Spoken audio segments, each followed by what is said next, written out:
In 2020, archaeologists digging up a thermopolium on the Via di Nola in Pompeii found something that made them stop for a while. The counter was fine. The stone still held the ceramic containers. And inside those containers, which had been buried under 4 meters of volcanic ash for 19 centuries, were real pieces of food: goat, pig, and duck, fish, snails, kept in containers that had been serving customers when Vesuvius erupted, just as they were when the ash came. Scientists looked at what was inside those containers. They discovered the food itself. They also found something else living in it, which I will talk about in a minute. I would appreciate it if you subscribe to my channel, because this topic will change how you think about lunch in Rome. In the modern sense, the thermopolium was not a restaurant. There were no seats. There is no menu written down anywhere. There was no health inspection certificate on the wall. There were no waiters waiting to take your order, and even less so to find out how much you were going to tip them. This will become clear. It was a stone counter with built-in ceramic pots that kept food hot from below. It served hot food to people who didn't have a kitchen in their apartment and needed to eat between shifts. There were more than 800 of them in Pompeii. There were about 11,000 people living in Pompeii. That means there is about 1 hot food counter for every 14 people, which is a lot more than what you would find in a modern food court. And the food they served was really good, at least by the standards of what was available in the past. Also really hard to figure out if you were a first-time visitor and your stomach wasn't used to it. They didn't write down the thermopolium menu because most people already knew what was on it. You walked by, saw what was in the pots, and pointed. It took about 10 seconds to complete the transaction. There was always bread. Roman bread wasn't like the soft white bread that bakeries sell today. It was dense and coarse, and it was often made with emmer wheat or spelt. The loaves were baked with millstone grit in the crust, which is why Roman skeletons have teeth that show wear from it. Forensic anthropologists can now tell what kind of food skeletal remains ate by looking at how their molars were worn down over time. The bread was something to eat. It was also, slowly, destroying teeth. The other main food was pulses. Lentils, chickpeas, and beans were cooked down into thick stews that sat in the thermopolium pots for hours. Customers could scoop them out with a flat-bottomed scoop and put them in whatever they brought to carry them in. Or they could be put in ceramic bowls that were rinsed between. Uses at different speeds and with different thoroughness by different vendors. Meat showed up when it was cheap and easy to find. The analysis of the Pompeii thermopolium found duck, pork, goat, and horse. Horse. Roman street food included horse meat, which isn't that surprising if you know anything about Roman eating habits. But people who think of Roman food as Mediterranean and fancy, with things that are on modern Italian menus, might be surprised. There were a lot of fish in different forms. Fish that just came from the coast. Fish that has been salted and dried. And garum, which is where the story gets more complicated. Fermented fish sauce was called garum. In the production process, whole fish, including their organs, were packed in salt in big ceramic pots and left in the sun for weeks or months. They strained the liquid, put it in bottles, and sold it as a condiment that Romans used like we use salt. About everything, in all things, used with wine, honey, olive oil, meat, fish, bread, porridge, and combinations of all of these. Rome itself banned its production within the city limits. That rule gives you some information about the smell during production that no written description can fully capture. When it was done, the product smelled less strong. It still wasn't very subtle, and it was in every dish at every thermopolium in every city in the empire. This means that your first taste of Roman street food was also your first taste of garum, whether you knew it or not. The drink was a mix of wine and water. In general, the ratio was about 1 part wine to 2 or 3 parts water. This is because neat wine was thought to be a drink for barbarians and people who didn't know what they were doing. The issue wasn't the mix of wine and water. The real problem was where the water came from. The water was clean for the time in cities with well-built aqueducts. In cities where the water supply wasn't as reliable, or where vendors were stingy with their water sources, the mixture of wine and water did a subtle microbial action that the acidity of the wine only partially controlled. That's the menu. Now here's what it did to a body that had never eaten it before. The analysis of the Pompeii thermopolium in 2020 found food particles in the ceramic containers. It also found DNA from a number of animals that weren't on the menu in those same containers. dog. Rat.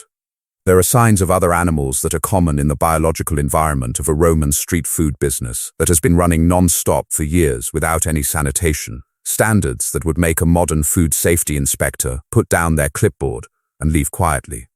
There is no scandal here. Anyone who has ever thought about what a busy hot food business in a city of 1 million people in 79 AD would have looked like should not be surprised by this description of Roman food production conditions. The thermopolium counter faced the street. There were animals on the street. Some of the animals were curious about the food. After each use, the ceramic containers were rinsed out.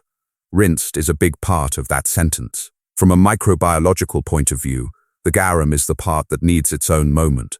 When made correctly, fermented fish sauce can last a long time on the shelf. The right amount of salt and the right pH in garum stop most germs from growing.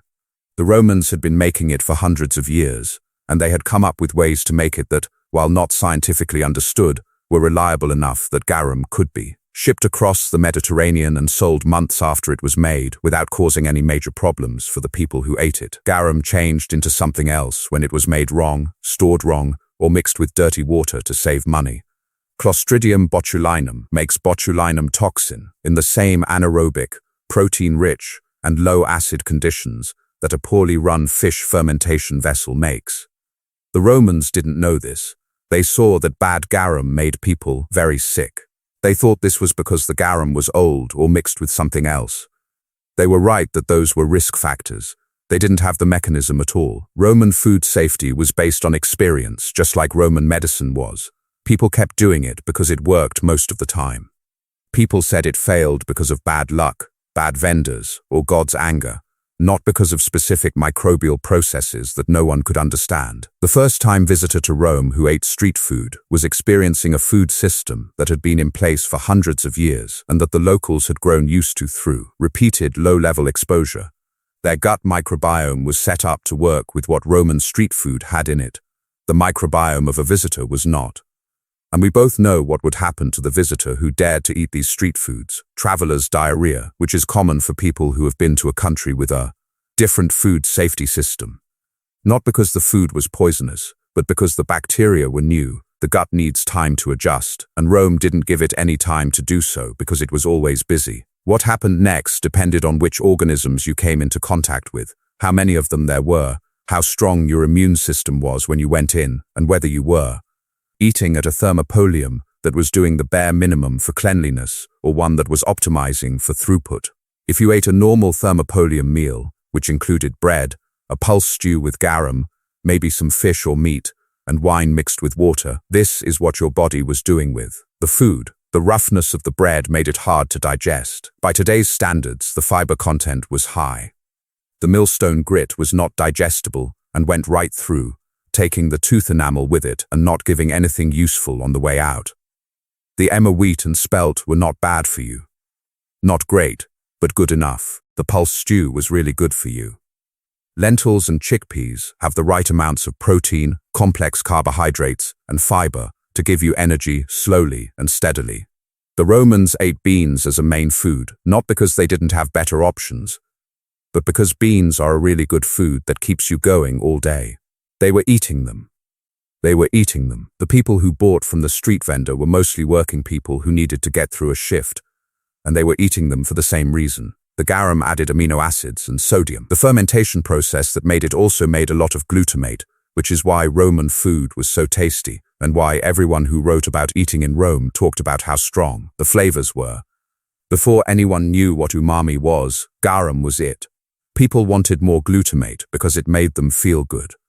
That's why garum was on everything, and why Roman food writers said that people noticed right away when it wasn't in a dish. It got complicated with the wine. Roman wine was often kept and moved in lead-lined containers, amphorae sealed with lead stoppite, or lead pots that had a grape reduction called defrutum cooked down in them. This was done because the lead reacted with the grape acids to make lead acetate, which is sweet, and a lead compound that the body absorbs well and stores in bones and soft tissue. Roman doctors told people to use defrutum as a medicine and a sweetener. It was added to wine, sauces, and preserves by Roman cooks. According to estimates based on the analysis of Roman skeletal remains, Roman lead exposure from food sources alone was much higher than what modern toxicology considers safe. There is real debate over whether this had an effect on certain historical events, like the mental decline of certain emperors or the decline in birth rates among the Roman upper classes who drank the most wine. There was the lead. There really was absorption. Most Romans drank wine regularly, so the long-term effects were building up in all of them. A first-time visitor who ate one street food meal was not getting a dangerous amount of lead from that one exposure, but a person who lived there and ate at the thermopolium every day, drank wine every day, and cooked in lead pots at home was getting a low-level exposure that Roman medicine didn't know how to find or deal with. For a long time they mostly felt fine, but then they didn't, and the doctors said it was because of an imbalance of humors and gave treatments that only helped with the symptoms while the lead kept building up. There was no carelessness here. It was the most that could be known with the tools at hand. I find it harder to sit with the lead thing than with most of what Rome did wrong. The garum contamination, the water that might not be safe, and the ceramic containers that were rinsed with different amounts of care are all things that are common in pre-modern food systems. The lead is not the same. It was on purpose. The Romans picked it because it made the wine taste better. For hundreds of years they kept choosing it, and researchers can now tell exactly how much the people who paid for that sweetness paid by looking at the bones of the people who died. Pompeii is where the thermopolium counter is. You can stand next to it. The stone still holds the ceramic containers. There is a lab report somewhere that has the food that was in them. This is what sets my channel apart. I look at the lab report. I read the analysis of the bones. Find the time in history when Rome made a choice without realizing it was a choice. Take a moment to really think about what happened. Then I'll show it to you without any editing. I know you want this version of history, so sign up. I'm already working on the next video, which will be about another common practice in Rome that didn't have clear consequences and took hundreds of years to show up. Just one click. No cost. For decades, the Romans paid for their sweet wine with their health.